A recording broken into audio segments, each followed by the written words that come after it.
Sehari setelah kenaikan, mahasiswa demo minta tarif angkot diturunkan.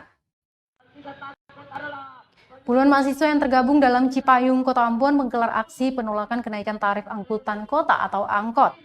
Aksi unjuk rasa ini digelar di perempatan Pos Kota Jalan Sultan Hairun, Kecamatan Sirimau, Kota Ambon pada Rabu 8 September 2021 siang. Dalam aksinya, massa membawa sejumlah poster serta berorasi secara bergantian menyuarakan aspirasi mereka. Koordinator aksi Sukri Makatita menyatakan kenaikan tarif angkot sangat memberatkan warga. Terlebih di tengah pandemi COVID-19 yang tak kunjung berakhir. Menurutnya, kebijakan yang mulai diberlakukan tepat di hari ulang tahun Kota Ambon itu tidak tepat di tengah keterpurukan ekonomi masyarakat. Dia pun mendesak pemerintah Kota Ambon ikut memperjuangkan agar harga bahan bakar minyak jenis Pertalite khusus segera diturunkan. Sebelumnya Tribunes, harga Pertalite di Rp6.450 per liternya dan kini naik jadi Rp7.200.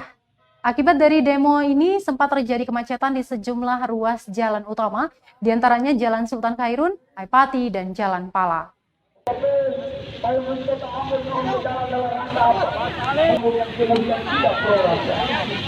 Sekali lagi kebijakan pemerintah Kota Ambon yang tidak pro rakyat.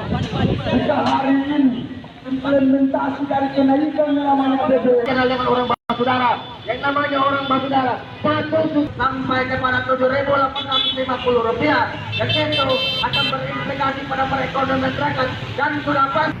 Satu saja Katong punya pengharapan. Pertama, Katong meminta kejelasan tentang kebijakan pemerintah yang hari ini menaikkan harga BBM Pertalite dari harga yang normalnya menjadi Rp7.850.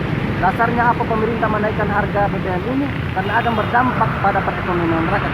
Kemudian Katong juga meminta kepada pemerintah untuk menerapkan tarif harga Pertalite dari Rp7.850 kepada harga Pertalite yang sebelumnya harga awalnya adalah Rp6.200 sekian.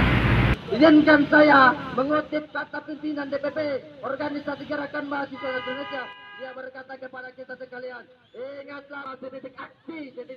Terima kasih sudah nonton. Jangan lupa like, subscribe, dan share ya.